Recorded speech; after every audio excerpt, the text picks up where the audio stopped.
நிறங்கள் 3 இந்த படத்தோட ரிவ்யூ தான் பார்க்க போகிறோம்.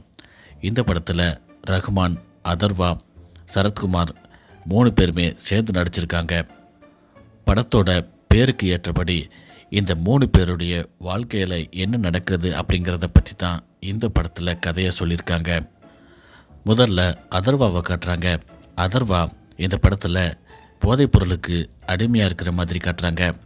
அடிக்கடி அந்த போதைப்பொருளை பயன்படுத்துகிறாரு.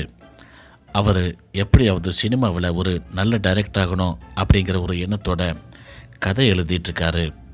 கதை எழுதி அவர் வச்சிருந்ததை யாரோ ஒருத்தன் உள்ளே பூந்து அதை ஆட்டையை போட்டு போகிறான். தான் கஷ்டப்பட்டு எழுதி வச்சிருந்த ஸ்கிரிப்டை யார் கொண்டு போனது அப்படின்ட்டு ஒரு பக்கம் அதர்வா தேடிட்டுருக்காரு. இன்னொரு பக்கம் ரஹ்மானை காட்டுறாங்க.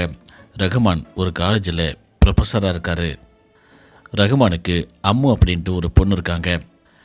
திடீர்னு ஒரு நாள் அம்மு காணாமல் போகிறாங்க. அம்மு எங்கே போயிருக்கா அப்படின்னு சொல்லிட்டு தேடிக்கிட்டு ரஹ்மான் இன்னொரு பக்கம் அழிஞ்சிட்ருக்காரு. இன்னொரு பக்கம் சரத்குமாரை காட்டுறாங்க.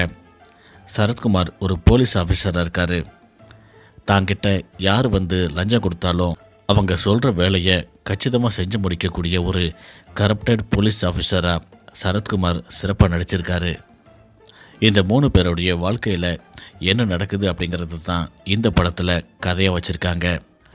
இந்த படத்தில் ரஹ்மானும் சரத்குமாரும் தங்களுக்கு ஒதுக்கப்பட்டிருந்த காட்சிகளை சிறப்பாக செஞ்சு முடிச்சிருக்காங்க. அதர்வாவோட காட்சிகளை பார்க்கும்போது அவர் ஒரு சில காட்சிகளை தேவையில்லாமல் செஞ்சுருக்காரோ அப்படின்ட்டு என்ன தோணுது. இதனாலேயே இந்த படம் ஒரு சுமார் கேட்டகரியில் தான் வருது அப்படிங்கிறதையும் பார்க்க முடியுது. இந்த படத்தோட முழு கதை விரைவில்